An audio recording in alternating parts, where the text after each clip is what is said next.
الرحمن الرحیم الحمد للہ رب العالمین والصلاة والسلام علی سید الانبیاء والمرسلین وعلی آلہ واصحابہ الصادقین اما بعد فاعوذ باللہ من الشیطان الرجیم بسم اللہ الرحمن الرحیم اذا جاء نصر اللہ والفتح ورأیت الناس يدخلون في دین اللہ افواجا فسبح بحمد ربک واستغفر انہو کان توابا۔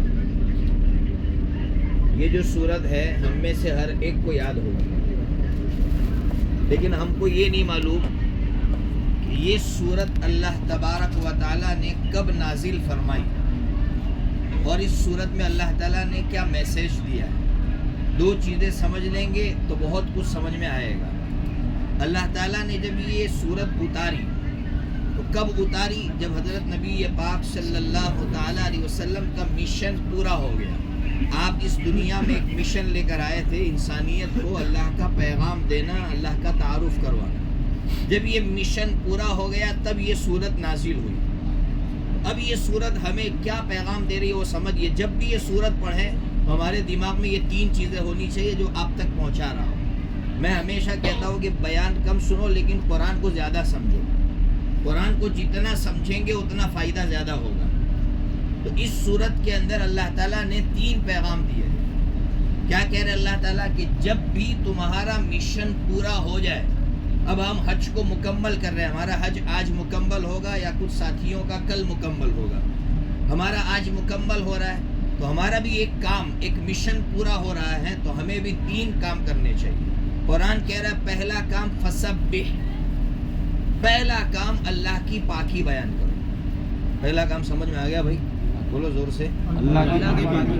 کیوں اللہ کی پاکی؟ کیا مطلب ہوتا ہے اللہ کی پاکی بیان کرنے کا؟ ہم بولتے ہیں سبحان اللہ۔ سبحان اللہ کا مطلب کیا ہوتا ہے؟ سبحان اللہ کا مطلب ہوتا ہے اے اللہ آپ تمام عیوب سے پاک ہے، میرے ہر کام کے اندر عیب ہے۔ تو ہم اس کام کو مکمل کرنے کے بعد سب سے پہلے گویا اس بات کا اعتراف کرتے ہیں اللہ کے دربار میں کہ اللہ یہ جو حج کیا نا، اس حج میں عیب ہی عیب ہے، آپ کی ذات عیب سے پاک ہے۔ تو سب سے پہلے کیا پڑھیں گے؟ سمجھ میں آ گیا؟ سبحان اللہ۔ پھر دوسرا کام قرآن کہہ رہا ہے وَبِحَمْدِهِ، کہ اللہ کی تعریف کرو۔ دوسرا کام ہمیں کرنا ہے الحمدللہ، الحمدللہ یہ پڑھنا ہے۔ کیا مطلب الحمدللہ کا؟ الحمدللہ کا مطلب یہ ہے کہ اللہ سارا کمال آپ کا ہے، حج میں لائے آپ، ارکان کروائے آپ نے، سب کچھ آپ ہی کے کمال سے ہوا ہے، ہمارا کوئی کمال نہیں۔ یہ دوسرے نمبر کا ہمیں اعتراف کرنا ہے۔ اور پھر اخیر میں قرآن کہہ رہا تیسرے نمبر پر واستغفر، اللہ سے معافی مانگو۔ کس پر معافی مانگے؟ کہ اللہ یہ جو کام ہوا یہ کام ناقص اور ادھورا ہے، اللہ اس پر ہم اللہ آپ سے معافی مانگ رہے ہیں۔ تو کتنے کام کرتے ہوئے نکلیں گے؟ بولو بھائی۔ نمبر ایک سبحان اللہ، اور دوسرا الحمدللہ، اور تیسرا استغفر۔ بس یہ پیغام ہے، اس سے زیادہ اور پیغام دینے کی ضرورت۔ آپ تھوڑی دیر کے لیے سوچیں۔ مجھے ایک بات ابھی عجیب یاد آئی، جب استنجا خانے سے ہم باہر نکلتے ہیں تو کیا دعا پڑھتے ہیں؟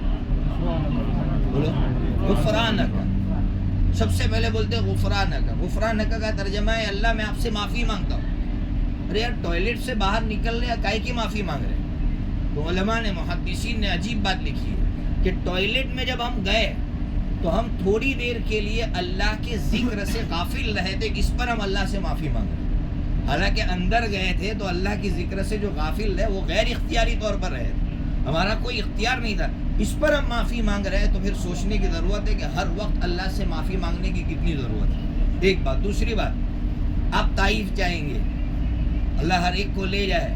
طائف سے واپسی پر جب حضرت نبی پاک صلی اللہ تعالیٰ علیہ وسلم پر پتھر برسائے گئے تھے تو اس وقت حضور نے جو کلمات کہے تھے اس کا ایک ٹکڑا آپ کو سناتا ہوں۔ حضور نے فرمایا تھا یا ربی ان لم یکن بک علی غضب فلا ابالی۔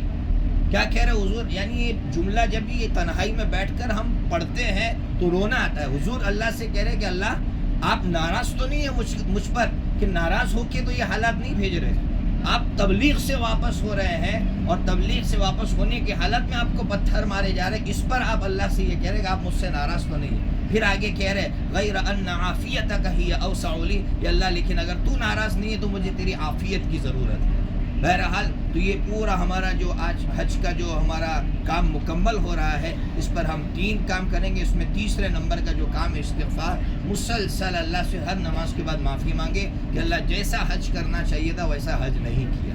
ظاہر سی بات ہے کس کو زندگی میں دوسری مرتبہ نصیب ہو، اس لیے ہم اللہ سے جتنی معافی مانگ سکتے ہیں معافی مانگے۔ ہو سکتا ہے اسی استغفار کے صدقے میں اللہ تعالیٰ ہمیں دوبارہ یہاں لے آئے۔ تو کریں گے نا بھائی؟